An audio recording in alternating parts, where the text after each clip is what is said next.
Hello Movie Lovers, welcome back di In Movie Channel. Movie Lovers, kali ini aku akan menceritakan alur film yang berjudul Leo yang dirilis pada tahun 2003, di mana menceritakan seorang bernama Parthiban atau Parthi, seorang penyelamat hewan dan pemilik kafe di Theo. Namun cerita ini semakin tambah seru ketika Parthi bertemu dengan seseorang bernama Anthony. Wow, siapakah Anthony ini? Siapa ya?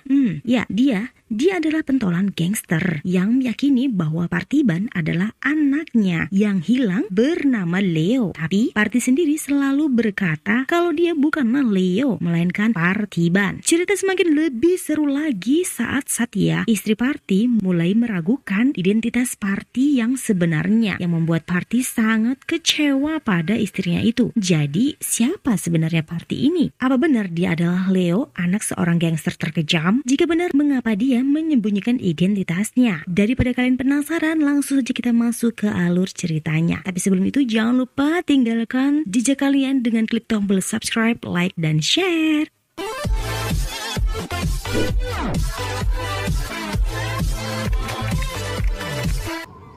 Film ini dibuka dengan adegan di mana sekelompok perampok sedang meringkus seorang kolektor. Kejam sekali. Mereka menggorok lehernya hingga mati. Mereka berjumlah 4 orang. Selain memang karena mereka perampok, mereka juga dibayar oleh seseorang untuk membunuh sang kolektor. Sementara itu, seekor hyena tutul sedang mengamuk di kota. Hyena ini menggigit orang-orang yang akan menangkapnya. Josie, seorang penjaga hutan, mencoba menghubungi temannya bernama Parthiban. Josie menyuruh Parthi untuk datang segera. Saat tiba, Parthi berkata kepada Josie, hyena adalah hewan sosial. Ia selalu berkelompok. Jika saat ini hewan itu sendirian, berarti mungkin dia tersesat atau kelompoknya mati. Setelah mengamati suasana, diperkirakan hyena ini akan masuk ke area sekolah. Karena itu, Parthi menyuruh semua murid dan guru untuk secepatnya masuk ke kelas. Sayangnya, Josie gagal menembak hyena tutul ini saat memasuki area sekolah karena senjatanya rusak. Harus berpikir cepat. Parthi kemudian menelpon Sidhu untuk mengambil tombak. Sementara itu, Parthi terus berusaha bertahan sampai Sidhu melemparkan tombaknya. Dan berhasil, Parthi dengan tenaganya yang kuat menancapkan tombak itu pada hyena tutul itu hingga pingsan. Orang-orang pun kemudian bertepuk tangan dengan keberhasilan Parthiban menaklukkan hyena tutul itu. Ya, dia adalah bernama Parthiban, seorang penyelamat hewan dan memiliki kedai kopi. Tidak hanya itu, Parthiban juga sangat mencintai keluarganya. Punya 2 orang anak bernama Sidhu dan Chintu. Dan ya, seorang istri yang cantik bernama Satya. Saat mereka berlibur, Parthi membawa keluarganya bertemu dengan hyena tutul dan berkata kepada mereka bahwa ia akan mengadopsinya. Bahkan mereka pun memikirkan nama untuk hyena tutul ini, Subramani, nama yang diberikan oleh Parthiban. Sedikit aneh sih bagi mereka. Di sisi lain, Shanmugam, perampok sekaligus pembunuh bayaran ini sedang cemas karena foto mereka diketahui polisi. Rupanya orang yang menyuruh mereka untuk membunuh sang kolektor sebelumnya telah berkhianat dan memberikan foto mereka. Karena itu, mereka sementara ini harus mencari tempat untuk bersembunyi. Tapi alih-alih bersembunyi, justru mereka malah merampok orang-orang yang lewat di jalan. Bahkan seorang dokter hewan pun menjadi korban mereka.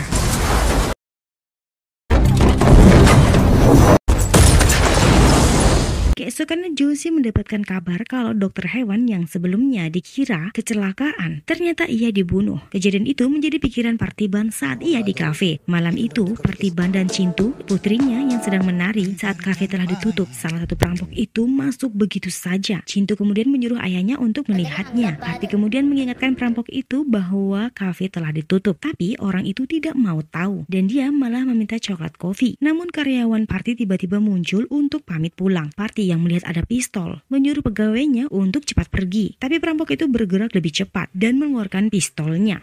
Parthi kemudian menenangkan perampok itu dan ia pergi untuk mengambil uang sembari memberitahu Chintu untuk tidak keluar dari tempatnya. Saat uang itu diberikan kepada perampok itu, ternyata itu tidak cukup. Perampok itu tetap meminta untuk dibuatkan coklat kopi.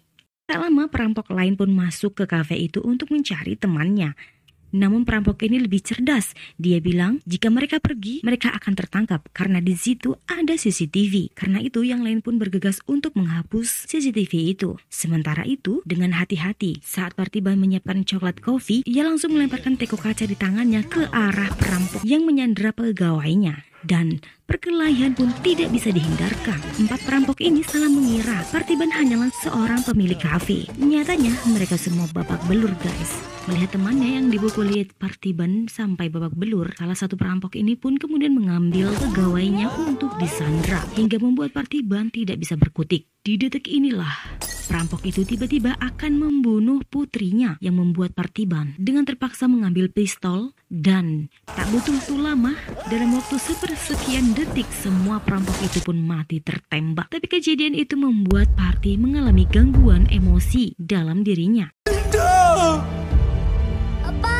Setelah dari rumah sakit untuk pemeriksaan fisik Parti dan putrinya Cintu, Parti kemudian ditangkap atas kasus pembunuhan. Dalam pengadilan dikatakan bahwa seseorang yang sebelumnya tidak pernah memegang pistol mampu menembakkan 5 peluru dalam sepersekian detik tanpa meleset sedikit pun. Bahkan petugas polisi yang terlatih pun kesulitan menembak di bawah lutut. Karena itu, hakim menyuruh untuk membandingkan keterampilan Parti menembak dengan orang biasa. Namun di sisi lain, istri dari pentolan perampok yang telah mati itu tak terima dan akan membalaskan dendamnya. Sementara itu di pengadilan semua orang membela Partiban karena mereka semua tahu yang dibunuh Parti adalah gangster atau perampok. Apalagi pegawai Parti telah menjadi saksi atas ketidakbersalahan Parti. Karena itu pengadilan pun memutuskan untuk membebaskan Partiban dengan pernyataan membunuh untuk membela diri. Tapi setelah kejadian menyeramkan itu membuat Parti menjadi trauma dan tidak bisa fokus. Bahkan ia selalu takut mendengar suara-suara yang tiba-tiba muncul di sekelilingnya. Ia terlihat hidup dalam ketakutan. Bahkan ia tidak hanya mengurung dirinya sendiri di dalam rumah, tapi juga keluarganya. Karena tak tega melihat keluarganya yang dikurung berhari-hari, Parti pun membawa mereka untuk pergi keluar berbelanja. Sesampai di pusat belanja, Parti dan istri juga kedua anaknya berpisah. Tiba-tiba Parti mendapatkan telepon dari Josie yang memberitahukan bahwa ada info dari departemen bahwa ada orang-orang yang mencurigakan di sekeliling Parti. Sayangnya saat Parti akan mencari istri dan anak-anaknya, ia udah keburu diserang dan terjadilah kembali pertikaian hebat.